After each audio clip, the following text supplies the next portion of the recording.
I did my research project on how well do college students and people in general know their rights.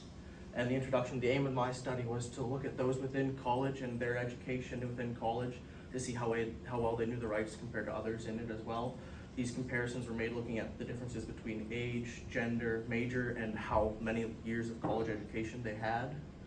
And for my literature review, there's not much research on this, but I looked at studies about how rights came to be and how we went from sort of a natural law of, this is just it, to human rights, to the rights as we know today, and then we see in the Constitution. And we get these from the Bill of Rights, and these are all where we get them from, and it's inspired by mainly John Locke, who's an Enlightenment thinker. And the most recent study I found about comparing sort of similar to how well people know their rights was a study done in 2020 that looked at how well Americans knew the Constitution, and this isn't directly looking at how well they knew their rights, but since the Bill of Rights is in the Constitution, there were questions about that in there, and overall only 50% of the people in there, about 50% knew that freedom of speech was guaranteed in the Constitution, and it was similar for other amendments in there where only 50% knew it, or even less didn't know it or couldn't apply it. And so the goal of this study was to see if those who were older in majors related to law and criminal justice and had more college experience in years, or male and female, would know more of their rights compared to others who wouldn't. And for this I conducted a chi-square test of independence, looking at age, total score, gender, and all of that stuff. And my null hypothesis was that there's not a significant association between age and total score, and that then the non-null is that there's a significant association between age and total score, and it was the same for gender and total score, major and total score, and then college years and total score.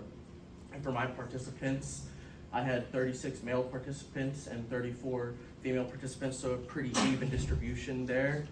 And then I had 9 participants with 1 year of college, 11 with 2 years, 23 with 3 years, 13 with 4 years, and 14 participants with 5+ years of college education. And you can see the breakdown there in the graph. And then related to the majors in my participants, I had 20 with business related majors. I sort of grouped them together since there are so many different ones. I grouped them into categories. 7 in arts related majors, 6 in psychology related majors, 9 in health and sports medicine related majors, 17 participants in sciences related majors, 11 participants in criminal justice and law related majors, and the age of these participants ranged from 18 to 72. And again, you can see a little distribution. And the instruments, I used this test by getting a questionnaire done with 20 questions. The first 4 were analyzation questions, getting the basic information, age, gender, and everything. And the rest were sort of survey questions that analyzed the rights. And for example, the questions would be like, what's something that gives you that, and which amendment does that question fit to? And then the other ones were looking at Supreme Court cases that were landmark ones that weren't smaller ones, and which Supreme Court case fit, because those are also decisions that affect your rights. And for the procedures of this, I gained IRB approval. I came up with the questionnaire, and I gathered data through administration of the questionnaire, emailing it to people, asking people, sending it out, and then I reviewed the results in SPSF and created the tables and then analyzed them.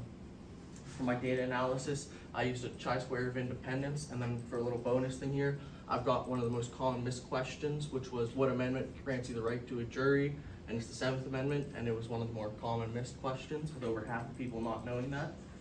And the results, for my first hypothesis, looking at the association between age and total score, I found that there was not a significant difference between the two, and that there was, and you failed to reject the null hypothesis, so there was no significant association between the age and total score. And then given the correct questions for the same hypothesis, but related to gender and total score, there was also no significant association between the two at p equals 0.28, and so we failed to reject the null again. And for hypothesis 3 related to major and total score, we again failed to reject the null hypothesis. And for the 4th hypothesis, which was related to college years and education being 1 year, 2 years, 3 years, we again failed to reject the null hypothesis. And the results of this, the conclusions show that there was no significant relationship between the variables measured, including age, race, gender, and major, and the test scores, which meant that there was other factors related to it. And as a result, looking at the amount of people got right, over about 62% of the people didn't get over half of the questions, so it'd be 16 total. Over 62% of them got less than 8 correct, and only the opposite, around 48%, got more than 8 questions correct.